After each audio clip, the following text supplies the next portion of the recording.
James Paul McCartney was born the 18th of June 1942. He is an English singer, songwriter, musician, composer, and record and film producer who gained worldwide fame as co-lead vocalist and bassist for the Beatles. His songwriting partnership with John Lennon remains the most successful in history.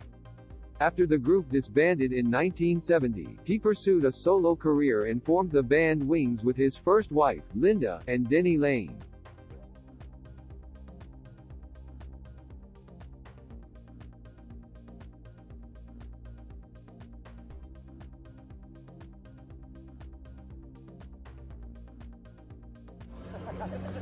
Watch out off the motor cars. Suicide. Yeah, anyway, that's the answer to the question. Yeah. Very nice to be in Ireland, though. Both bits. Yeah. Have you been in any way flattered by the hysterical reaction of teenagers? Yeah, very flattered. It's been great. It was marvellous last night. And we hope it'll be as good tonight. You were very satisfied with the Yeah, performance? it was great. It was marvellous. The people are wonderful, you know. They go Loved mad. that audience. And 6 cars were arrested. We were locked in the dressing room, you know, when it all happened at the time. So I said to Paul, you know, what's happening? I love that. Well, boys, could I introduce you to my barber?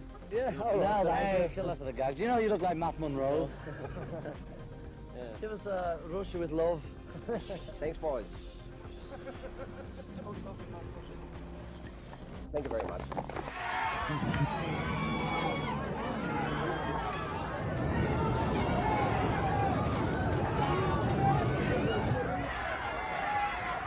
We'd seen the film before on Saturday, and none of us were, very excited until we saw it with the audience, and it was great. It's quite a scrum. It was much better with all the people laughing and booing. John, what's the next big event then? Friday, the premiere in Liverpool, which we're looking forward to. That's the next big event. I don't know what happens after that. Well, thank you all very much. Best of luck. Thank you. Thank you.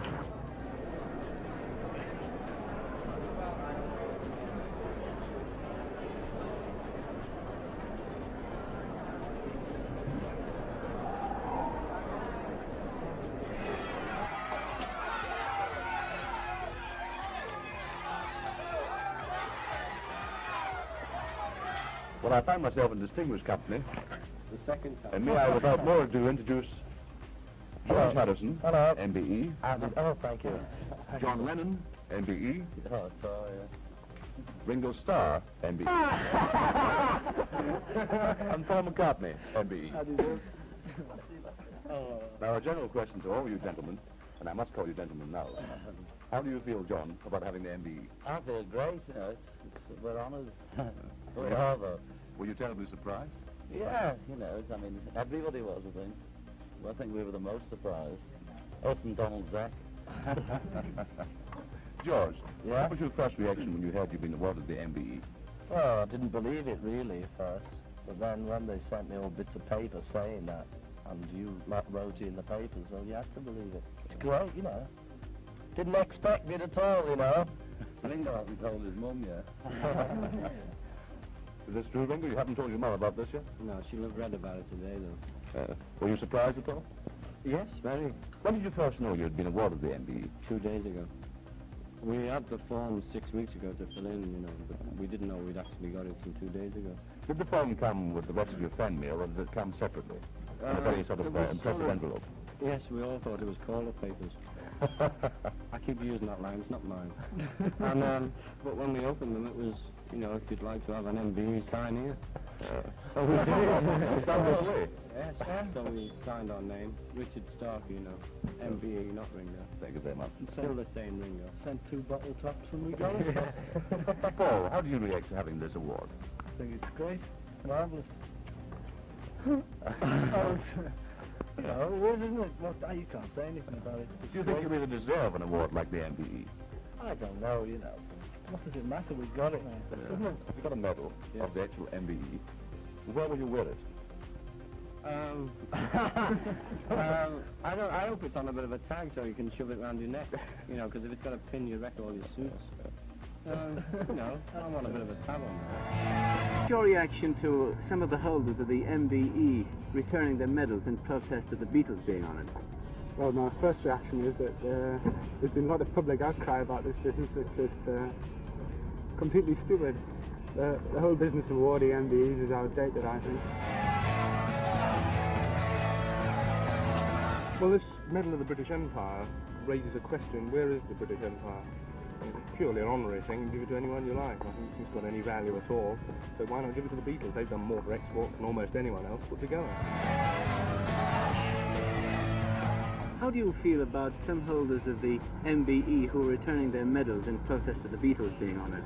I think they should do, because they've obviously got their MBEs for something good that they've done, which is no comparison to what the Beatles have got their MBEs for.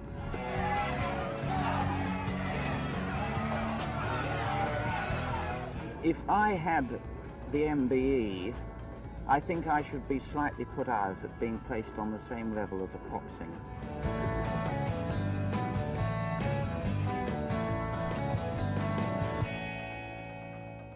John, had you met the Queen before? No, first time. What did you think of you in the flesh? Did she tell you? No, she's not going to say either way, you know, but she seemed pleasant enough to us, you know, made us relaxed.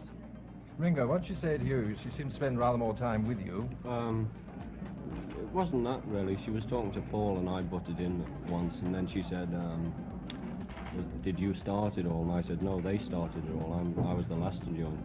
Did you find it a frightening occasion compared with the stage? Not really. It was just different, you know. It wasn't terrifying. Paul, how did you find it? How were you prepared for this? I wasn't really. I didn't know what it was going to be like, you know. But it turned out, I know, sort of as I imagined it, but I didn't have a definite picture. It was like I think you'd imagine it, you know. Yeah. Very formal, but it was good, you know. She put us at our ease. Did she talk to you about the reason that you got the awards?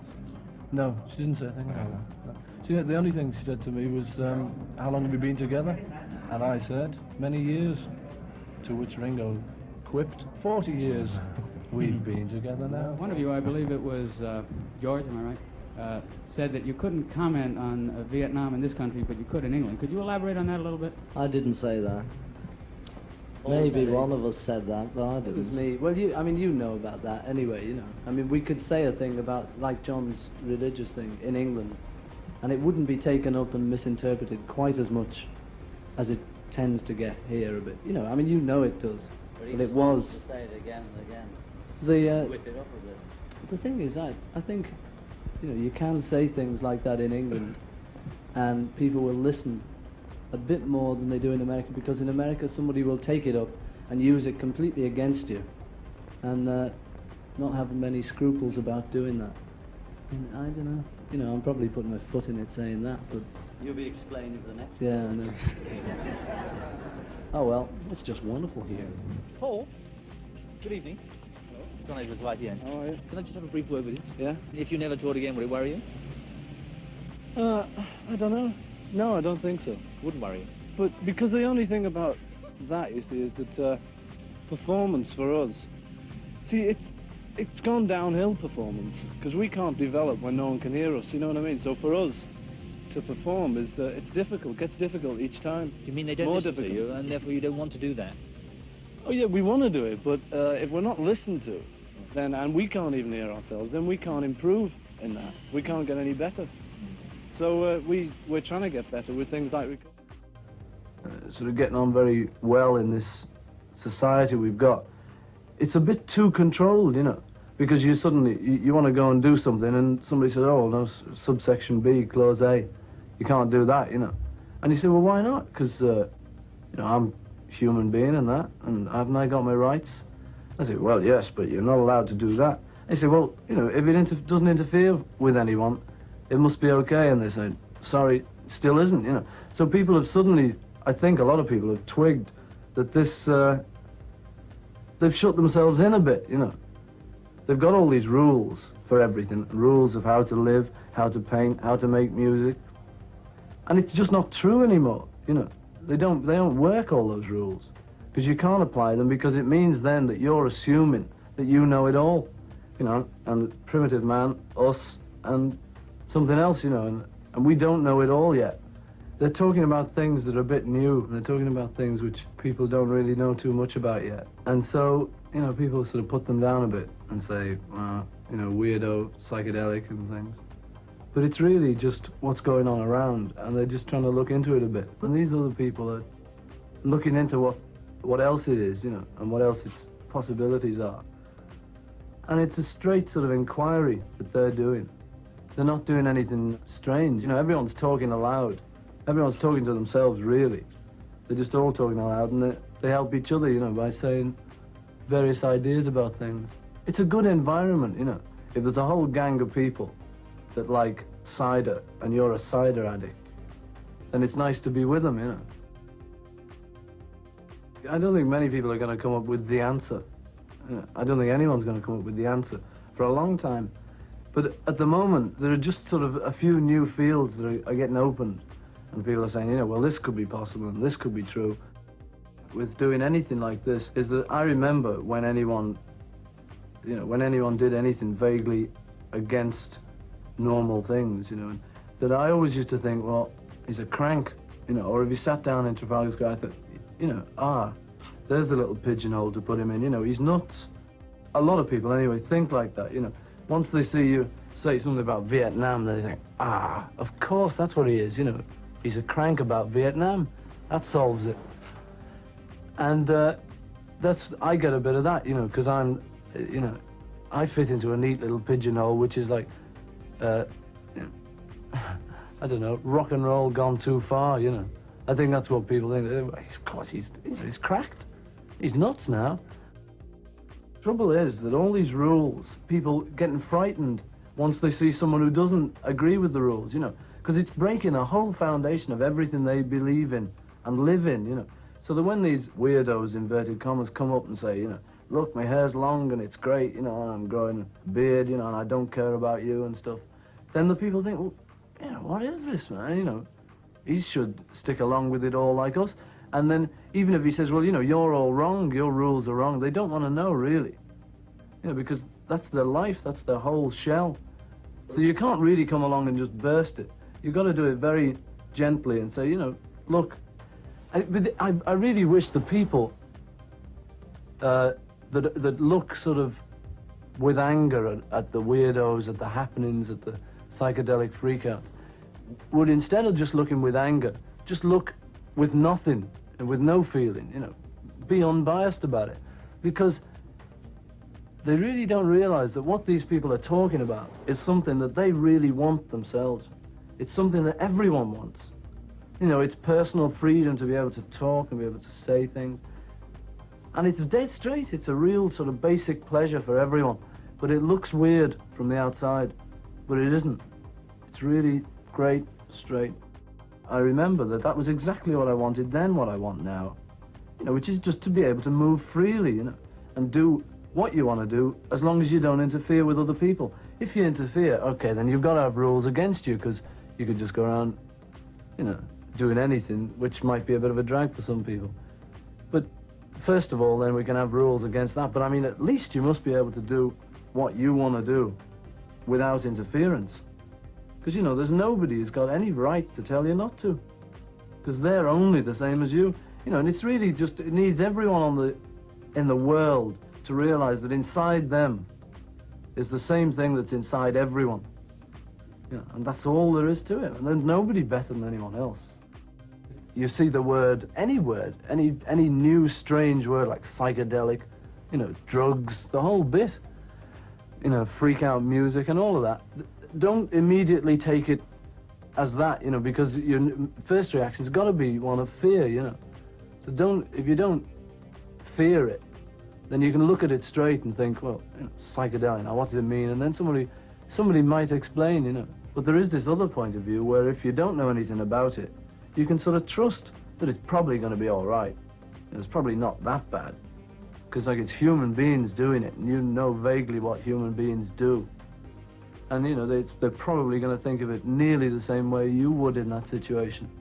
And that's true, you know, you can trust to the fact that things are generally not as bad as you make them out to be. Drawings, and it's like us animated goes through it, you know. But did Mystery Tour put you off making a film completely yourselves?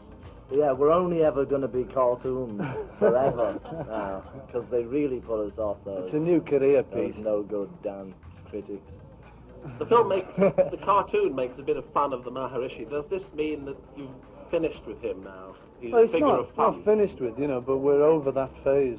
It was a bit of a phase. But he's still a nice fella and everybody's fine, but we don't go out with him anymore.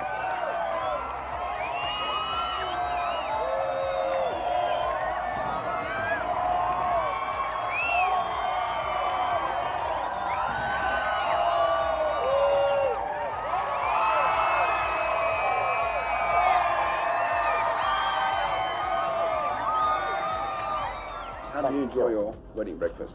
Fine, thank you. Lovely, yes. The wedding was delayed an hour. What happened there? Brother Mike was on British Railways again, so he got held up, and he was best man, so we waited for him. When did you decide to get married, Paul? About a week ago. What prompted it? Just, you know, so we decided to do it instead of thinking about it. Linda, how do you feel about it all? You're obviously terribly happy. How are you feeling this morning? Terribly happy. That sounds good enough. Unquote. Linda, you've been described as a New York socialite. Does this mean you'll be spending much of your time in New York? Yeah. Where will you be living? In London. In London. Paul, what about you? How do you feel to be the father Yes, I'll be to a living in 6-year-old? London. You'll be living in London. How about being the father to a 6-year-old It's child? terrible. It's terrible. I hate it. I hate it, and it's going to be a terrible burden. I do. It's horrible.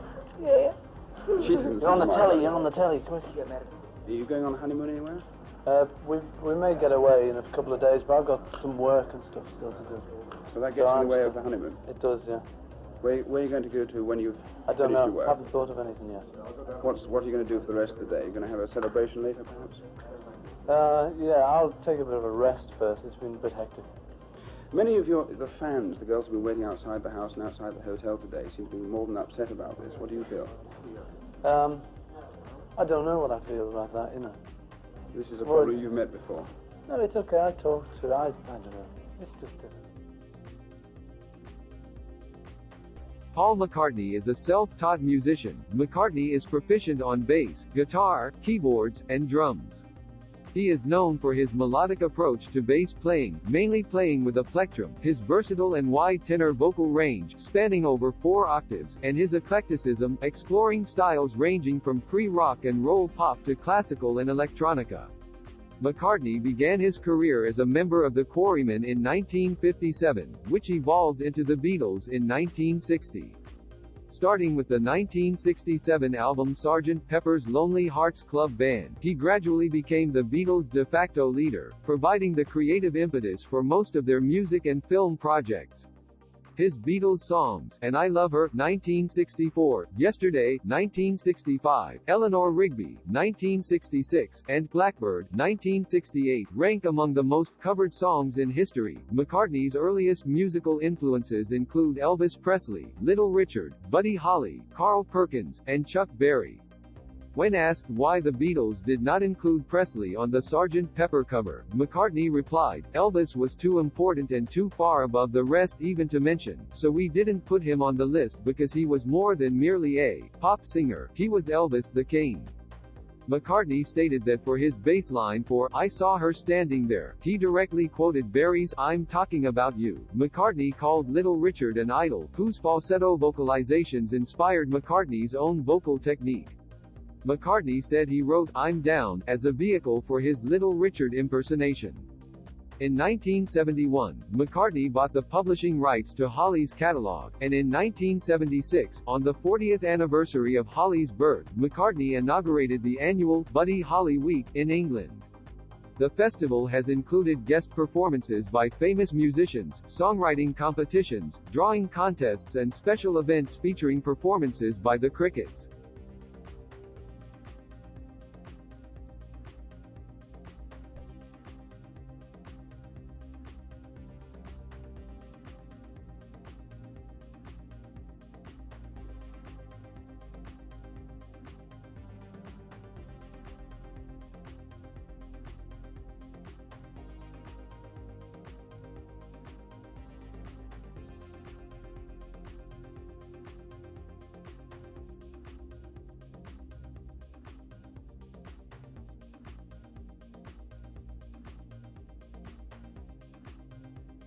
At the age of 15 on 6 July 1957, McCartney met John Lennon and his band, the Quarrymen, at the St. Peter's Church Hall Fete in Woolton. The Quarrymen played a mix of rock and roll and skiffle, a type of popular music with jazz, blues and folk influences. Soon afterwards, the members of the band invited McCartney to join as a rhythm guitarist, and he formed a close working relationship with Lennon. Harrison joined in 1958 as lead guitarist, followed by Lennon's art school friend Stuart Sutcliffe on bass, in 1960. By May 1960 the band had tried several names, including Johnny and the Moondogs, Beatles and the Silver Beatles. They adopted the name The Beatles in August 1960 and recruited drummer Pete Best shortly before a 5-engagement residency in Hamburg. After the Beatles in 1970, McCartney debuted as a solo artist with the album McCartney. Throughout the 1970s, he led Wings, one of the most successful bands of the decade, with more than a dozen international top 10 singles and albums. McCartney resumed his solo career in 1980. Since 1989, he has toured consistently as a solo artist. In 1993, he formed the music duo The Firemen with Youth of Killing Joke. Beyond music, he has taken part in projects to promote international charities related to such subjects as animal rights, seal hunting, land mines, vegetarianism, poverty, and music education.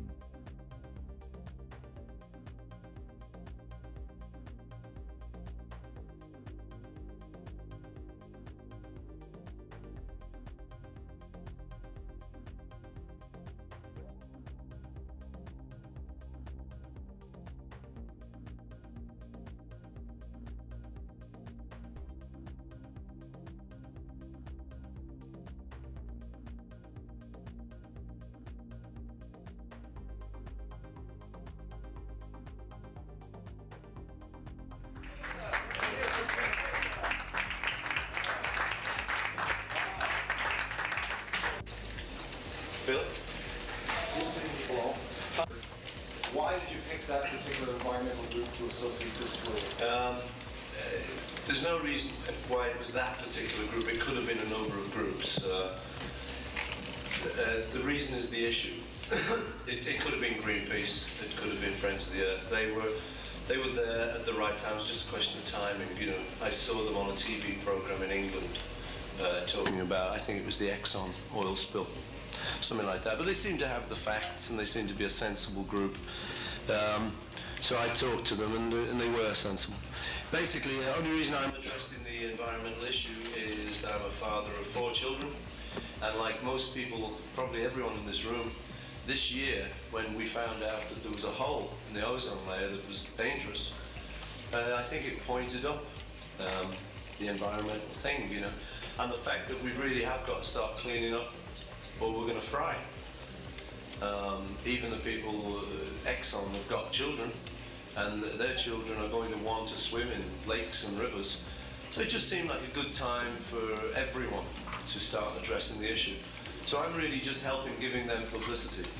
I don't know an awful lot of facts about it, you know, if you ask me about specific issues, I'm not, I'm just the man in the street kind of thing, as far as that's concerned, like a concerned parent. And I think normally at these press conferences I ask for anybody who doesn't want the world cleaned up and want an unpolluted world, could they put their hand up? And of course no hands ever go up, you know, because we all agree that it's time to start sorting this problem out. So I'm just hopeful that by giving a little bit of publicity to these people on this tour, which reaches a lot of people through the TV and the radio and the shows, that it'll just turn the whole thing around. Because I think people are going to do it anyway, with or without me. But I'm just adding my little bit of weight to the campaign, and hope that, you know, towards the 90s and into the next century, that we will seriously start to live on a clean planet. Because as far as I'm concerned, it probably is the only one in the universe that will support our life the way we want it. It's certainly the only one with rivers and trees and stuff. I mean, we've been everywhere else. We've been the moon, Mars, and there's dust, you know. So it seems like this is worth keeping, you know. So that's the reason. Well, Paul, could you tell us about your movie that you were filming in Toronto on Thursday? And I understand you're filming here tonight. Yeah, we're filming Richard Lester, who made the original Beatles films, Hard Day's Night in Hell, and a number of other films since, is doing a feature film which features the concert and various other things. I think there's some inclusion of the Friends of the Earth issue and that sort of thing. But that's basically what it's for. A film out, I think, maybe within the next year, which will centre... No, it centres on all the concerts we're doing.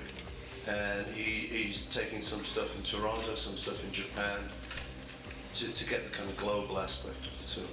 Paul, it's become clear in the last couple of years there's a lot of stuff in the EMI vaults from the Beatles days that hasn't been released, either alternate versions of some of the songs you did or songs you did for other people. Would you like to see some of that come out legitimately now that you've extended your royalties?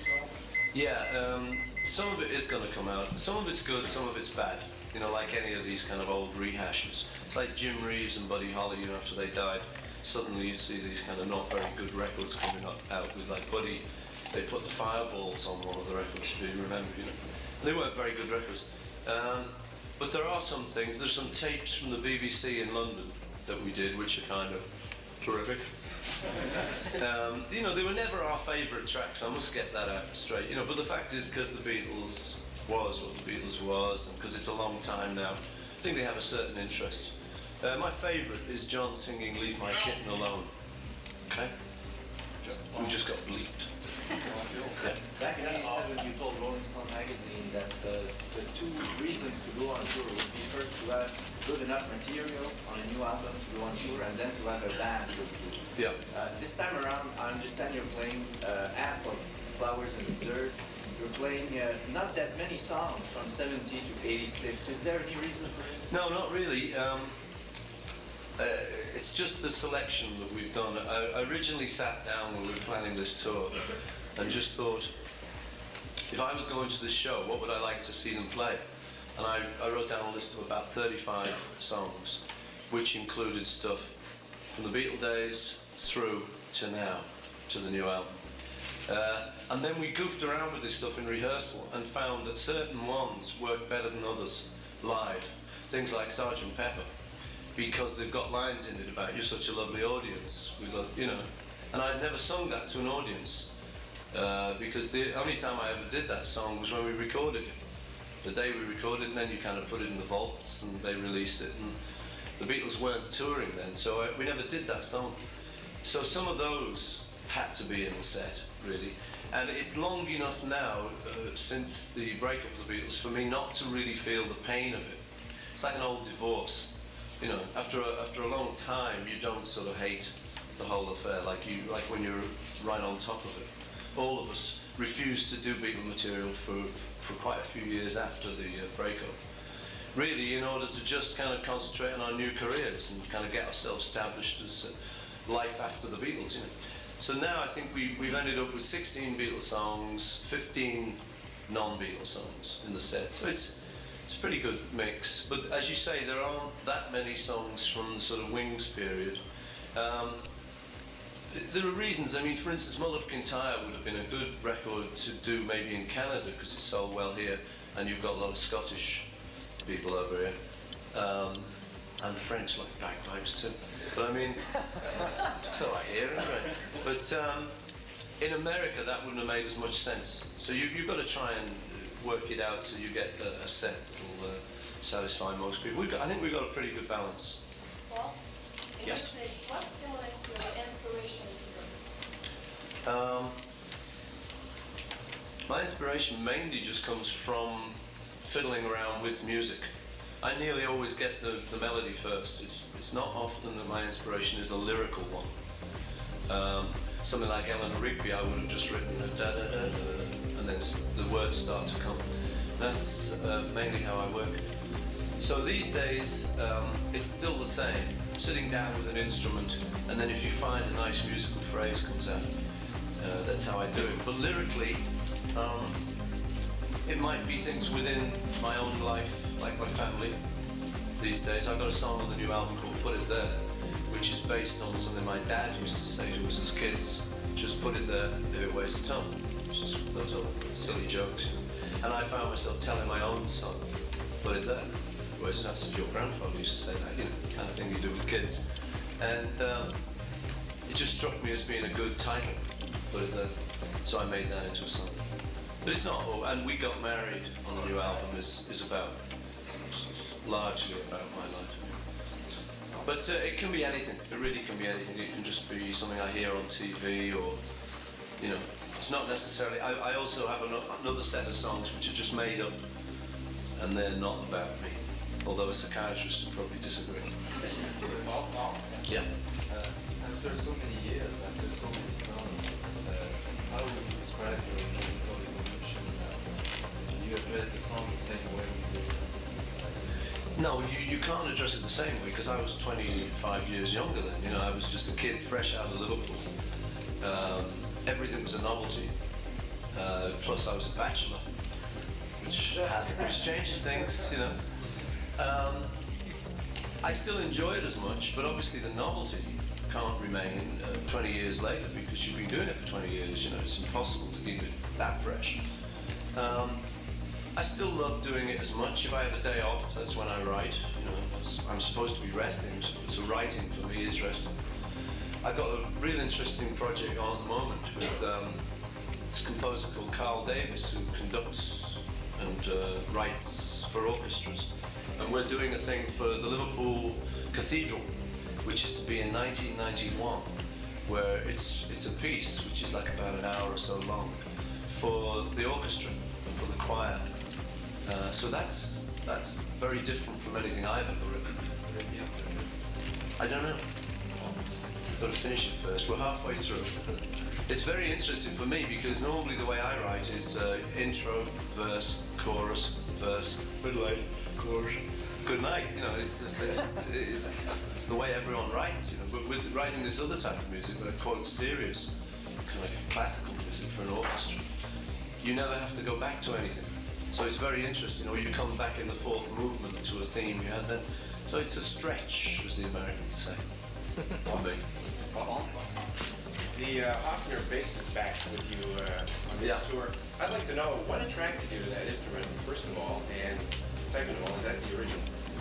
This is one of the originals. I had a couple, and there was one stolen.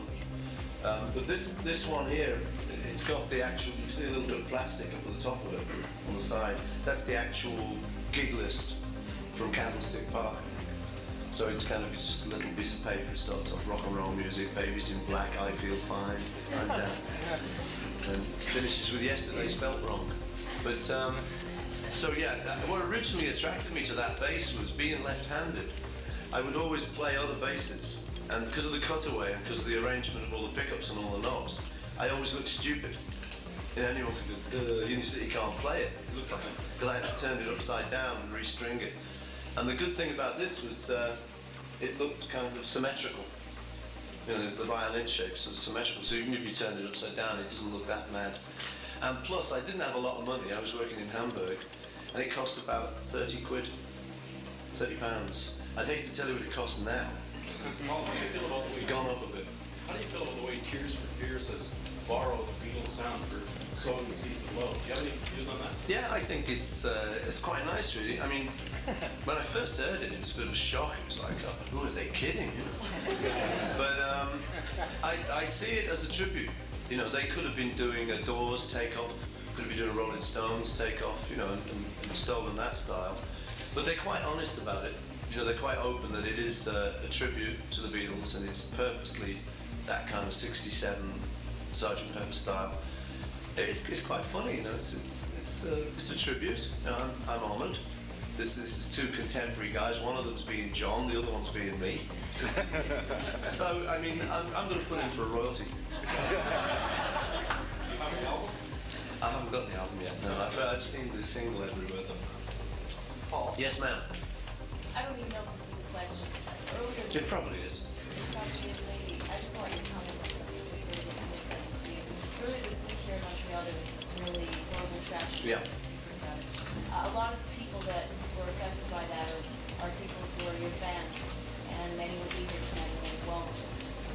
How do you feel about that, and are you going to make any mention tonight or today?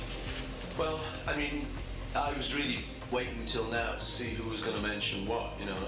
My first reaction was to mention it, but something like that is just so shocking. There's not an awful lot you can say, you know.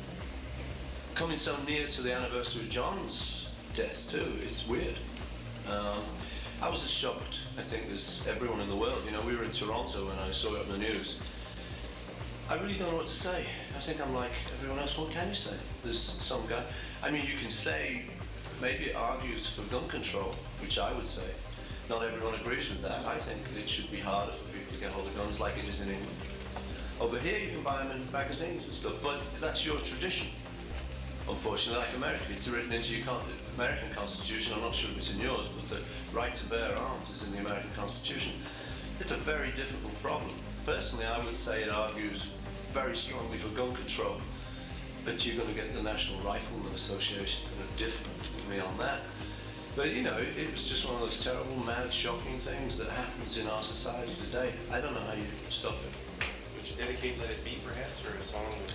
If you think it'd help, I'll do anything, you know, but I don't know if it'll just reawaken memories. I mean, I'll do it. You know, if you think it's the right thing to do, I've got to ask you people, you know, it's not my town, it's not my tragedy, really. Just make a mention of it. Okay. I will in that case. The fact it was 14 women, the guy hated women, and it's a shock to see that so many young girls. I must say, it did occur to me the day after when I was thinking about it. Because, you know, it's the kind of thing you can't get out of your mind, these major tragedies. I did think, I wonder if any of those kids had a ticket to the show. But anyway, look, you know, it's just tragic, and all I can say is for the parents and stuff, you know, I'm just devastated, and there's nothing more I can say about it, really. Paul? Yeah. Paul, in the space of about 6 days, music fans here are being treated to your concert and Rolling Stones. I'm wondering if you can flash back over your career. Was there ever a time when either yourself and the Stones or Beatles and Stones collaborated in the studio? I know that they once did I Want to Be Your Man. No, we... but did you ever come close? Was that ever... We never actually collaborated on anything. No. We were good friends in the 60s. It was a nice, loose scene. It was like a little sort of cafe, Greenwich Village type scene, you know, in London then. It was very loose. All those kids coming out of the suburbs trying to make our fortune with this rock and roll business. So we were all good mates. And how Wanna Hold Your Hand came about was Mick and Keith were in a taxi in Charing Cross Road in London. And John and I were looking at the guitar shops, which are also in Charing Cross Road. We saw them, we said, stopped the taxi, jumped into the taxi with them, and got chatting. And I think George had just managed to get them their record contract. He talked to the man at the record company who'd said, "Do you know of any good bands?" George said, "Yeah, there's this real hot band called the Stones. We'd seen a few nights before." So, and they were all looking for the new Beatles, right?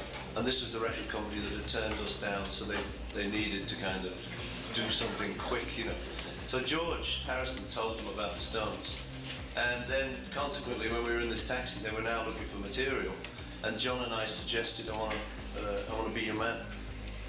Might be good for them, because we knew they were into that kind of thing. They'd done some stuff that was in that kind of bag. That's the closest we ever came to collaborating. We were just good friends through the 60s.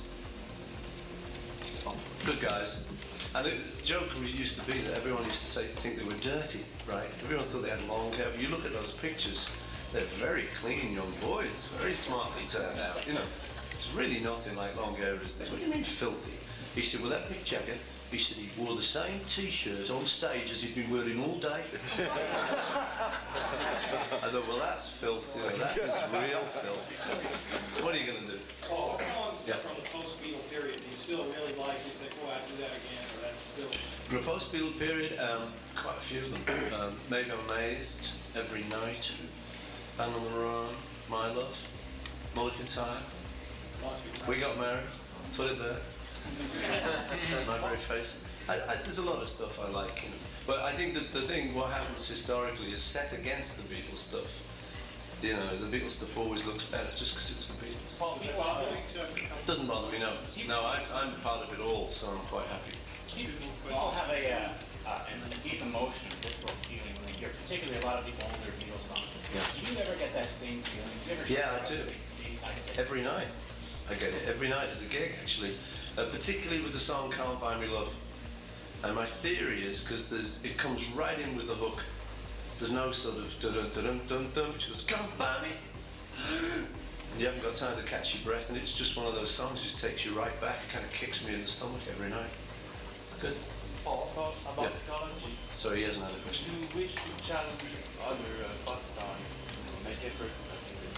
Well, I mean, the interesting thing is that the pop stars themselves make the efforts without me telling them. You know, I think we've now got a tradition in music which started to come alive maybe in the 60s. It was going before then. You know, there were plenty of musicians who were good-thinking people.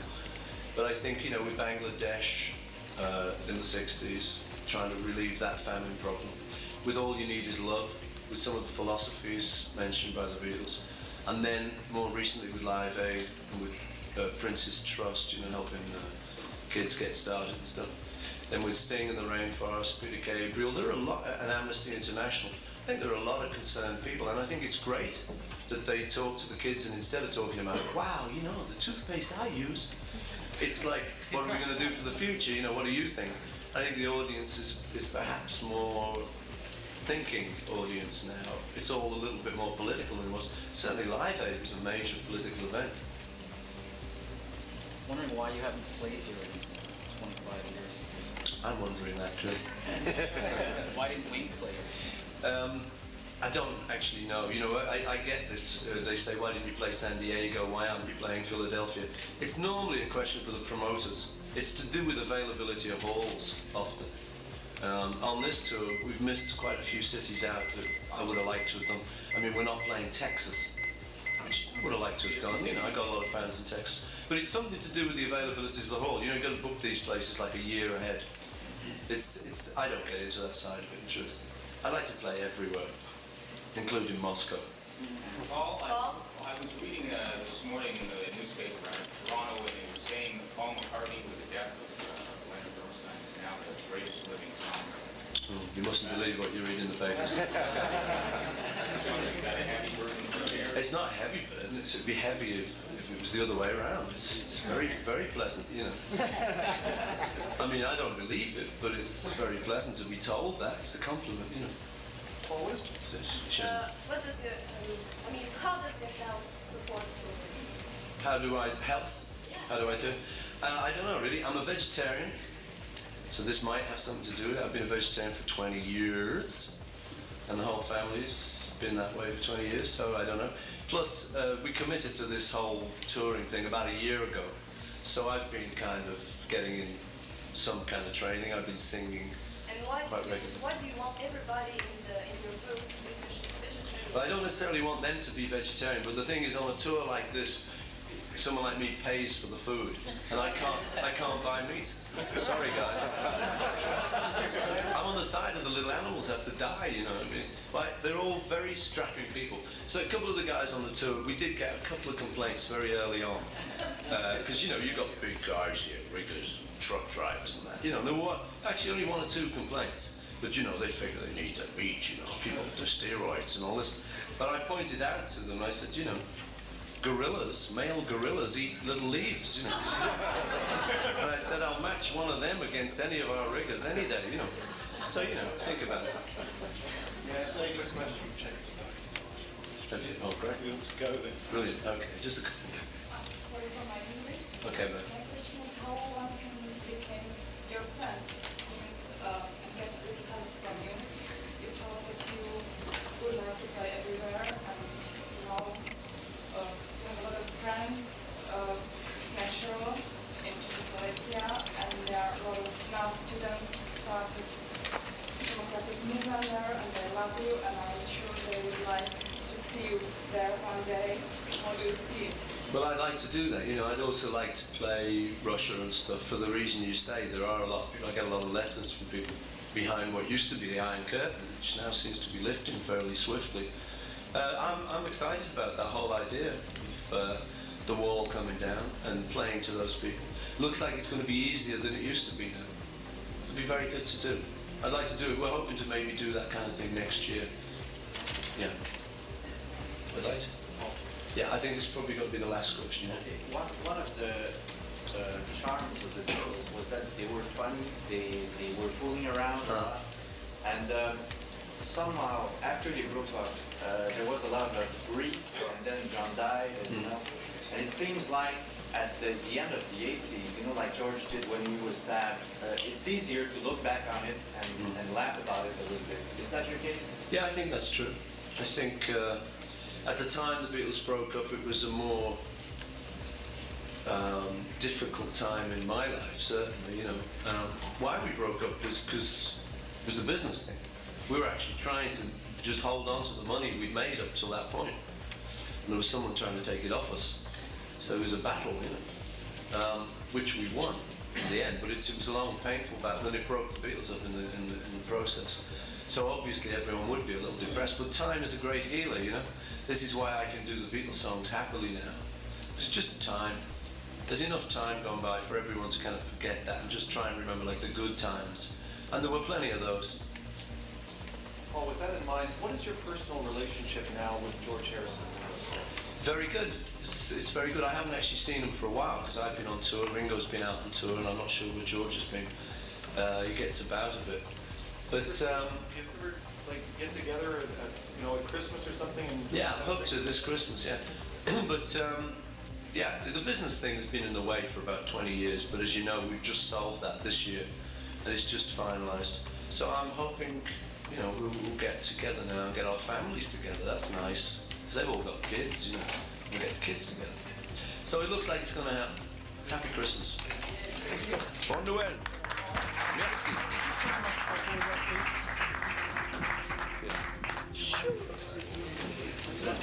Okay. See ya. Take it easy. That's how I get all my pens. I'm going to show you. Well, you better play with it. Where does it? No. Unfortunately. You haven't learned that.